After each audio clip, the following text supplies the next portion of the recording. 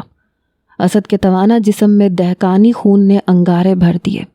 وہ ایک ساتھ ضائع کیے بغیر الٹے قدموں تیزی سے پیچھے کی طرف گیا۔ لمبے بالوں والے کا تصادم باتھ روم کے بند دروازے سے ہوا۔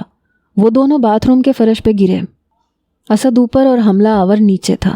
گرتے ہوئے حملہ آور کا سر بڑی شدت سے دیوار کے ساتھ ٹکرایا تھا۔ اسد پہ سے اس کی گرفت ختم ہو گئی تھی۔ اسد نے پلٹ کر کئی طوفانی مکے اس کے چہرے پہ رسید کیے۔ یہ سارا شور شرابہ بادلوں کی گھن گرج اور طوفانی بارش کے شور میں دب کے رہ گیا تھا، ورنہ شاید قریبی فلیٹ کا کوئی مکین اسد کی مدد کو پہنچ جاتا۔ جس دوران اسد لمبے بالوں والے مد مقابل سے گتھم گتھا تھا، افضل اس کی پشت پر آہنی راڈ سے ضربیں لگا رہا تھا۔ اسد نے بھنا کے اس کے جبڑے پہ ٹانگ رسید کی اور اسے دور پھینک دیا۔ اسی دوران میں سجاد نے ایک ٹوٹی ہوئی کرسی کا وزنی پایا پکڑ لیا اور اسد پہ حملہ آور ہونے کے لیے پل توڑ رہا تھا۔ اسد نے محسوس کیا کہ سجاد زیادہ خطرناک ثابت ہونے والا ہے۔ لمبے بالوں والے کو چھوڑ کے اسد ایک بار پھر سجاد پہ جھپٹا۔ بالکل پہلے کی طرح اس نے ایک بار پھر جھک کے اسے کندھے پہ اٹھا لیا۔ جس طرح فاسٹ بولر اسٹارٹ لیتا ہے، اسی طرح 4-5 قدم بھاگ کے پھر اسے دیوار سے ٹکرا دیا۔ یہ ایک طرح سے سجاد کو لگنے والی پہلی چوٹ کا ایکشن ری پلے تھا۔ سجاد کا مٹکے جیسا سر دیوار سے ٹکرایا اور وہ نیم بے ہوش ہو کے فرش پہ گر گیا۔ وہ ایک سائیڈ بورڈ سے ٹکراتا ہوا نیچے گرا تھا۔ سائیڈ بورڈ میں رکھے ہوئے بیٹس اور وکٹیں وغیرہ فرش پہ لڑک گئیں۔ لمبے بالوں والا ایک بار پھر اسد پہ حملہ آور ہوا۔ وہ کچھ حیران نظر آ رہا تھا، شاید اسے اسد سے اتنی سخت مزاحمت کی توقع نہیں تھی۔ اس نے اپنی قمیض کے اندر ہاتھ ڈالا اور اسد کو ایک تیز دھار خنجر کی جھلک نظر آئی۔ اسد کے دل نے گواہی دی کہ اگر وہ اس خطرناک شخص کو روک نہ سکا تو وہ اسے قتل کر دے گا۔ اس نے فوراً نیچے جھک کے ایک وکٹ اٹھا لی، اسے دونوں ہاتھوں میں بلند کیا اور پلک جھپکتے میں لمبے بالوں والے کے پیٹ میں گھونپ دیا۔ اس کے حلق سے ایک کربناک چیخ نکلی۔ وہ مچھلی کی طرح تڑپا اور پیٹ سے اچھلنے والے خون کی پچکاریوں نے اس کے چہرے کو لتھڑ دیا۔ خنجر اس کے ہاتھ سے گر گیا تھا۔ یہ منظر دیکھ کر افضل نامی لڑکے کا رنگ برف کی طرح سفید ہو گیا۔ وہ چند لمحے سکتے کی کیفیت میں کھڑا رہا، پھر بھاگ کھڑا ہوا۔ اسد حیرت زدہ سا کھڑا تھا۔ اس کے دیکھتے ہی دیکھتے لمبے بالوں والے کے جسم نے چند جھٹکے کھائے اور ساکت ہو گیا۔ وکٹ ابھی تک اس کے پیٹ میں سینے سے ذرا نیچے گڑی ہوئی تھی۔ وکٹ کی دھاتی نوک اس کی قمیض اور گوشت کو پھاڑتی ہوئی 5-6 انچ تک اندر گھس گئی تھی۔ مضروب کی کھلی ہوئی سفید آنکھیں یہ لرزہ خیز اعلان کر رہی تھیں کہ وہ ختم ہو چکا ہے، قتل ہو چکا ہے۔ اسد نے گھوم کے سجاد کی طرف دیکھا۔ وہ بے سدھ پڑا تھا۔ بے ہوشی کی حالت میں اس کے ہونٹوں سے خر خر کی آواز نکل رہی تھی۔ یہ کیا ہو گیا، یہ کیا ہو گیا؟ اسد نے خود کلامی کے انداز میں کہا۔ کمرہ اور قرب و جوار اس کی نگاہوں میں گھوم رہے تھے۔ اسے یوں لگ رہا تھا کہ جیسے وہ جاگتی آنکھوں سے ایک بھیانک خواب دیکھ رہا ہے۔ یہ کیسے ہوا؟ یہ کب ہوا؟ اس نے پھٹی پھٹی آنکھوں سے اپنے سامنے پڑی لاش کو دیکھا۔ اس کا سارا جسم کانپتا چلا جا رہا تھا۔ پھر جیسے اسے ہوش آیا، اس نے جلدی سے کمرے کا دروازہ اندر سے بند کیا۔ پہلا خیال اس کے ذہن میں یہ آیا کہ چچا شوکت کو ٹیلی فون کرے، لیکن کیا چچا شوکت سے رابطہ ہو سکے گا؟ ابھی وہ فون کے قریب ہی پہنچا تھا کہ کال بیل ہوئی۔ کال بیل کی آواز اسد کے لیے سورہ اسرافیل سے کم نہیں تھی۔ وہ چند لمحے سکتہ زدہ کھڑا رہا، پھر دروازہ کھول کے بیرونی دروازے کی طرف دوڑا۔ کون ہے؟ اس نے پھٹی ہوئی آواز میں پوچھا۔ میں ہوں یار، جلدی دروازہ کھول، بھیگ رہا ہوں، اشفاق کی آواز آئی۔ اسد نے خشک ہونٹوں پہ زبان پھیری، پھر چند لمحے سوچ کے دروازہ کھول دیا۔ اشفاق نے چھتری سمیٹتے ہوئے اسد کے چہرے پہ نگاہ ڈالی اور بری طرح چونک گیا۔ کیا بات ہے اسد، کیا ہوا ہے؟ کچھ نہیں۔ اشفاق نے اندر آ کے ذرا دھیان سے اسد کا چہرہ دیکھا تو وہ بھی گھبرا گیا۔ کیا ہوا یار، یہ چوٹیں کیسی ہیں؟ لڑائی ہوئی ہے کسی سے؟ اسد نے کانپتے ہاتھوں سے بیرونی دروازے کو کنڈی لگائی اور گلو گیر آواز میں بولا، اشفاق کچھ نہ پوچھو، کیا ہو گیا؟ میرے ہاتھوں سے کیا ہو گیا؟ تمہارے ہاتھوں سے؟ اشفاق چیخا۔ میرے ہاتھوں سے قتل ہو گیا، بندہ مر گیا مجھ سے۔ اشفاق کا رنگ ایک لمحے میں ہلدی ہو گیا۔ وہ اسد کے ساتھ ہی کمرے میں آیا اور کمرے کا نقشہ دیکھ کے لڑکھڑا گیا۔ کتنی ہی دیر کوئی لفظ اس کی زبان سے نہ نکل سکا۔ اسد نے ٹوٹے پھوٹے لہجے میں نہایت اختصار سے اسے سارا واقعہ سنایا۔ اشفاق نے نیچے جھک کے سجاد کو دیکھا۔ اس نے اب ہوش میں آنے کے لیے کسمسانا شروع کر دیا تھا۔ اس کے حلق سے مدھم کراہیں بھی نکل رہی تھیں۔ اشفاق اور اسد نے مل کے اسے باتھ روم میں گھسیٹا اور باتھ روم کو باہر سے چٹخنی چڑھا دی۔ یہ چٹخنی ٹوٹنے سے بچ گئی تھی۔ اشفاق نے پھولی ہوئی سانس کے ساتھ کہا، اسد یہاں سے بھاگ جاؤ، کہیں دور نکل جاؤ۔ کہاں جاؤں؟ کہیں بھی جاؤ لیکن لاہور سے نکل جاؤ۔ یہ لاش تمہیں پھانسی کے پھندے تک پہنچا دے گی۔ اس نے فرش پہ پڑے مقتول کی طرف اشارہ کرتے ہوئے کہا۔ چچا سے مشورہ؟ چچا تایا کو چھوڑو یار، ایسے معاملوں میں کوئی کچھ نہیں کر سکتا، بس تم بھاگ جاؤ، ہو سکے تو علاقہ غیر کی طرف نکل جاؤ، روپے تو تمہارے پاس ہوں گے، بس وہ لے لو۔ اشفاق کی آنکھوں میں آنسو چمک رہے تھے۔ مگر یار یہ قتل میں نے خود کو بچانے کے لیے کیا ہے۔ تمہیں یاد ہے جب تم ہمارے ہاں رہتے تھے، گلی نمبر 3 میں شاہ اکرام کے ہاتھوں ایک بندہ مرا تھا، بالکل ایسا ہی کیس تھا۔ مقتول پارٹی زور والی تھی، انہوں نے شاہ کو پھانسی لگوا کے چھوڑا ہے۔ اس حرامی سجاد کی بیک بڑی مضبوط ہے۔ ایک دم بیرونی دروازے کے پاس آہٹ ہوئی۔ اشفاق ٹھٹک کے خاموش ہو گیا۔ کوئی دروازے کے سامنے سے گزر کے دوسرے فلیٹ میں چلا گیا تھا۔ اشفاق نے ہاتھ جوڑتے ہوئے کہا، میری بات مان لے، نکل جا یہاں سے۔ افضل سب کچھ دیکھ کے گیا ہے، اب پولیس کو یہاں پہنچتے ہوئے زیادہ دیر نہیں لگنی۔ اسد نے جلدی ایک اٹیچی کیس میں سے کچھ رقم نکال کے بٹوے میں رکھی، کانپتے ہاتھوں سے اپنے اسپورٹ شوز پہنے، در و دیوار پہ ایک الوداعی نظر ڈالی، پھر دونوں دوست ایک دوسرے سے بغل گیر ہوئے۔ اشفاق نے اس کے رخسار کو چومتے ہوئے کہا، قسمت ملائے گی تو پھر ملیں گے، بس ہمت نہ ہارنا اور اچھے وقت کا انتظار کرنا۔ یار تجھ پہ تو کوئی مصیبت نہیں آئے گی؟ اسد نے پوچھا۔ نہیں آئے گی یار، اور اگر آئے گی تو جھیل لیں گے۔ تھوڑی دیر بعد اسد اور اشفاق فلیٹ سے باہر تھے۔ دونوں نے آخری بار ایک دوسرے کو دیکھا، پھر 2 مختلف راستوں پہ ہو لیے۔ اشفاق کا رخ اپنے گھر کی طرف تھا، اسد کا رخ کسی نامعلوم منزل کی طرف تھا۔ عین اسی وقت فلیٹ کے باتھ روم میں زخمی سجاد نے باتھ روم کا دروازہ زور زور سے پیٹنا شروع کر دیا۔